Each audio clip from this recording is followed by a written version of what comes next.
Greetings, this is Ruby, Nostalgia Catholic, with another Isaac Asimov short story review. Once again, we have a story that, despite the fact I think it's actually a pretty good and important short story, is not mentioned on the cover of the magazine in which it comes in. It is, however, the very first thing in the magazine, or at least the very first novelette. You see here it says The Dead Past, Isaac Asimov, page 6. So, let's see. There's not very much in here. Contents. Wow, I can't find anything else in here. Move to the editorial, and then we dive into it. Yeah, so that's the first story presented in here. And yet it's not on here. The Dead Past. This has a Professor Potterly, Arnold Potterly, who is just this old-time historian, who has a purely academic question about the remote past. See, there's a question about what manner of society the ancient Carthaginians had back in their rivalry with ancient Rome. Before, during, and after the days when Hannibal came over the mountains and came and invaded into Rome and so forth, or at least scared Rome very seriously by doing that. Nobody expected them to come over the Alps, I think. But at any rate, apparently Carthage had at least a very accomplished military general in that particular individual. But what were the Carthaginians as a people, as a culture? Unfortunately, there don't seem to be any writings left behind with which to document themselves. So their enemies can say all kinds of things we don't know. Oh, they sacrificed their children and stuff. Did they? We don't know. And Professor Potterly wants to know. In point of fact, as it turns out, he has a vested interest in learning why, but that's another bucket of bananas. Right now, the key thing is he wants to know this about the Carthaginians. Now, apparently, there exists in this time something known as a chronoscope. This would be some kind of a machine that can look at the neutrinos and see where they've been and how they've been affected by events, and somehow be able to reconstruct an image of past events. Not bad. And it's like, but he's got his application in. I want to get a look at ancient Carthage. What does this take? And they've been ignoring him and blowing him off year after year after year, and this is just eating him alive. And so finally, after some considerable pushing through all these layers and layers of bureaucracy, he gets to somebody and he says, "Look, can you put me on the list?"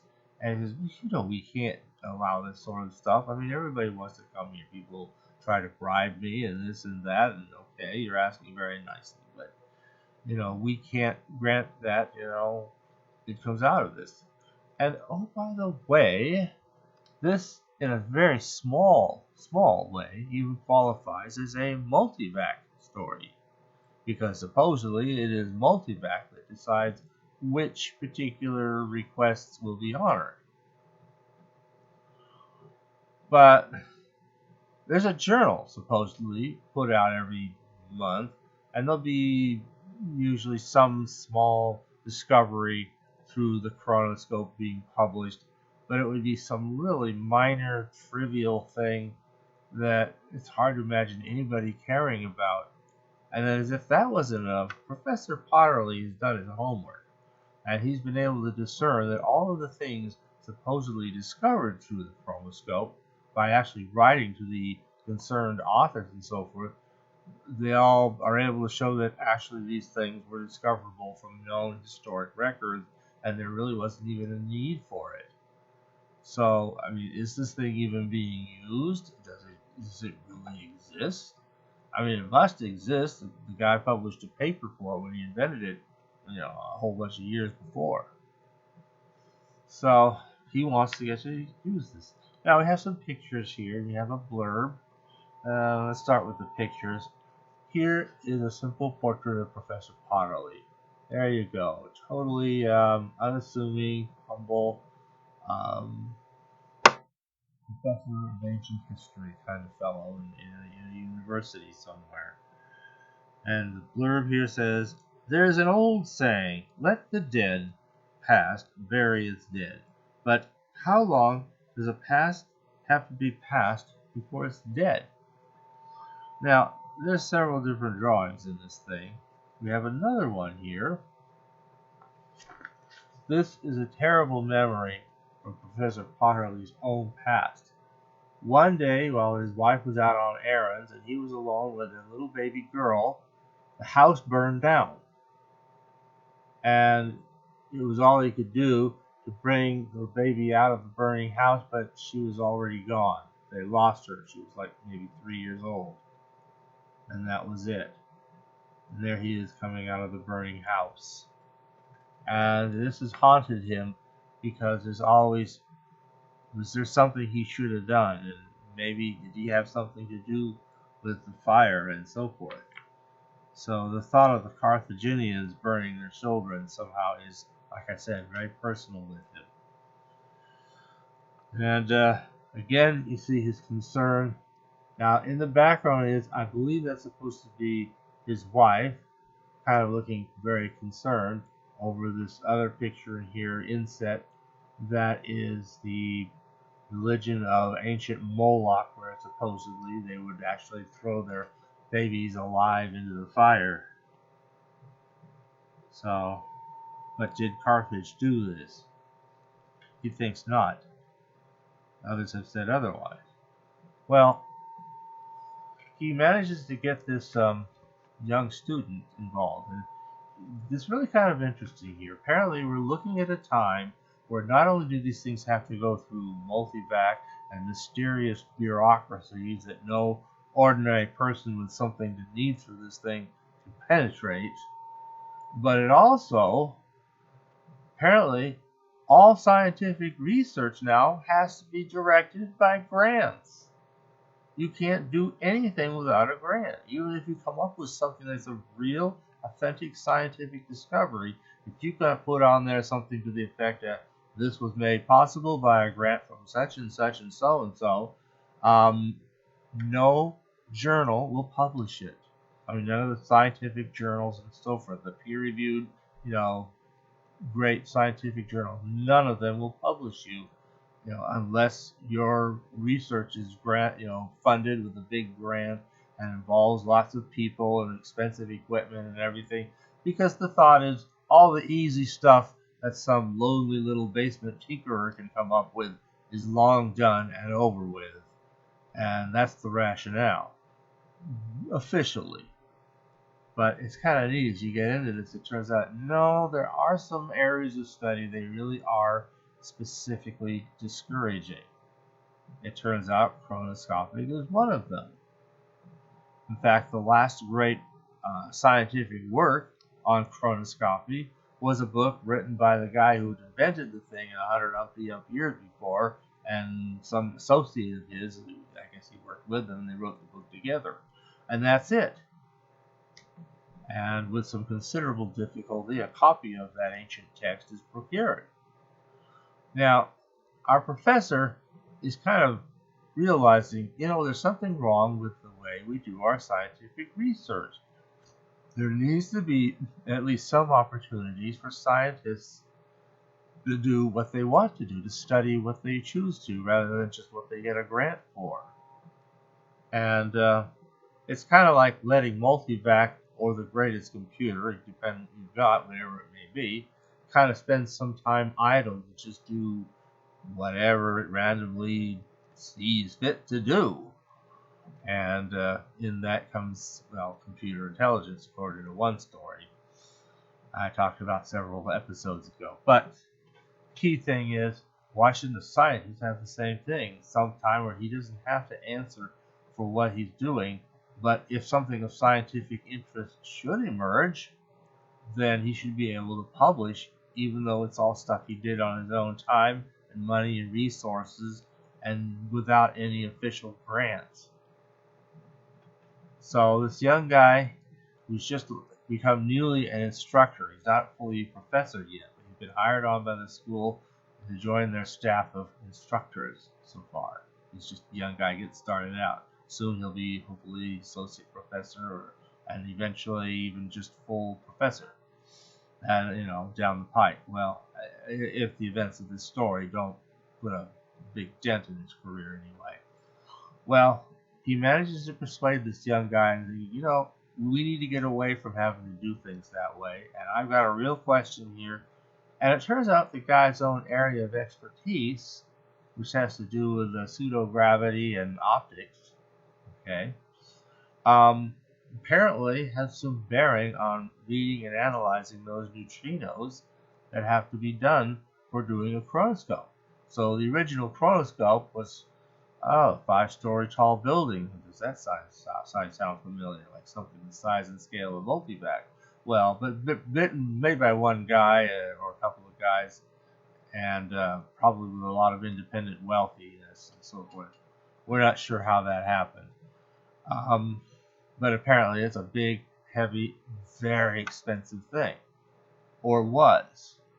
But actually, with this new scientific field that itself is a legitimate field to get grants on, his young protege, Dr. Potterly's young protege, Mr. Foster, turns out to have found a way to do a chronoscope far more easily using this pseudo-gravity optics expertise that he has.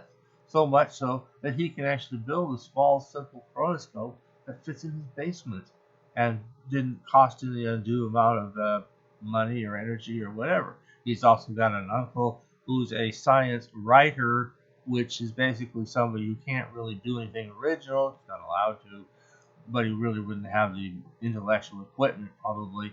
But he doesn't have to specialize. He can write about all kinds of stuff and just popularize it. That's his job. Kind of like Isaac Asimov. But he also has a lot of good connections and can find stuff.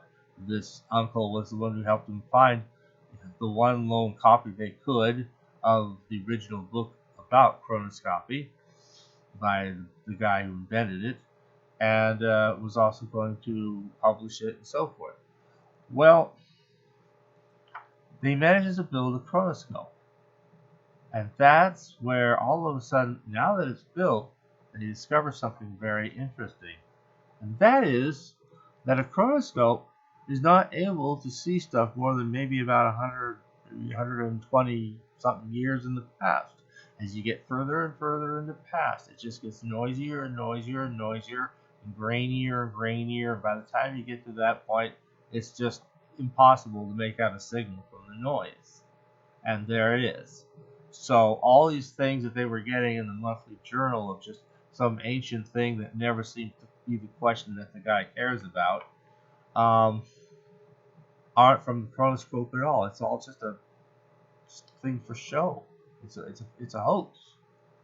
It doesn't mean there isn't a chronoscope where it doesn't get used, and that's what's kind of an interesting implication of the story. Well, he's discovering it's only good for people to look back over what basically amounts to the ordinary course of a human life. Maybe a few additional years, or if you have an extraordinarily long life for people these days. I mean, I just saw in the news a Japanese lady that died at the age of 119. Well, that's about, which means a day before that she could have used a chronoscope, if it existed, to maybe see some hazy image of her birth. But that's about as far back as you could go, just barely. So, we're looking at stuff that's limited to about a lifetime, which means people could go through and replay their lives. And he's suddenly realizing his wife's going to replay every second of the 3 years they had of their child. I mean, she just never got over that. And seeing that the machine does work, but only in this way, and will be used this way. And now the wife is coming down ready to say, I want to see my baby. She's in this machine. No, an image, but okay. It's emotional, right? And he takes out some sort of a rod and just smashes it to pieces. So there's this picture here. And you can see he's really distressed because he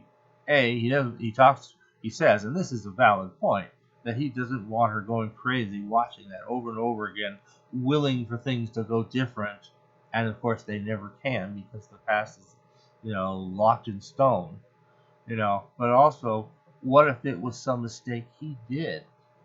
And he was a smoker, he could have left a cigarette butt burning in some place it shouldn't have been, blah, blah, blah. And what if it was his fault? I mean, she'd never forgive him. It would be horrible. And so he's also got to protect that. I'm kind of giving away some spoilers. But all of that is kind of interesting stuff. But the key spoiler comes still later on. And that's when the people involved in the bureaucrats, including the guy he met up with at the beginning of this story after some considerable difficulty, turns out to have been involved, all right. They do chronoscopy, and they use it on reset because here's the thing: anybody can look at anything. I mean, you did something ashamed of, whatever it might be, stealing some stupid little thing that, you made yourself a thief to steal this, or any kind of unglamorous thing. Anytime you had to do anything disgusting, or anytime like if you poop your pants or something, it's all there. Every little thing of your life, or you ever did something wrong or dishonest, it's all there. You can imagine how many politicians would survive that kind of scrutiny, or even how many people in general would survive that kind of scrutiny. Not many, if any at all. So suddenly you got a whole new world here. But this is what he's concerned about. He doesn't want to see his wife just watch those 3 years of their little girl over and over and over again. And the uncle has showed up at a meeting of this other guy who's come to their house. He didn't realize how serious all this was, and that they would be building a chronoscope and making it so easy that anyone could build one, basically. The uncle shows up, and they throw him in the room and even clunk him on the head. This is the uncle who's the science writer. You just see the top of his head with his very thin hair on top of it. And, the conversation there is very interesting, what they were doing and why, and I found it a very intense and bracing story. And it's also the story that heads off this very famous collection, Earth is Room Enough. So, is there any difference in the text? Virtually nothing that I could find, with the exception that there's a typo that actually got accidentally introduced, and I've seen both in the hardback and also in a paperback, the same typo. The science writer is trying to explain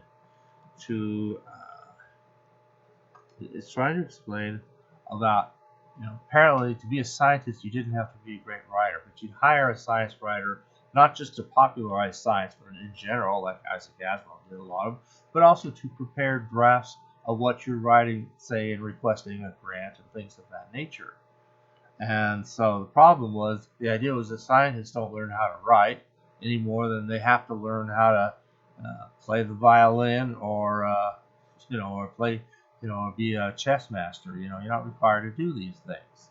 It's out of your field.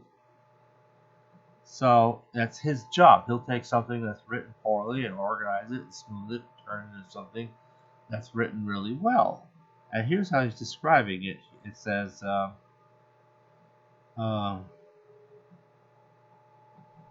let's see, just try to read it, that's to say the scientific stuff, and make sense of it. It's just jaw-cracking, amateurish papers are published uselessly. Whole articles which are either non-significant, non-comprehensible, or both. When it comes into the book, however, this particular passage appears on page 30 of the hardback. I think 27 of the paperback I've seen. It could be wherever. Here's the same thing. It's just jaw-cracking, amateurish.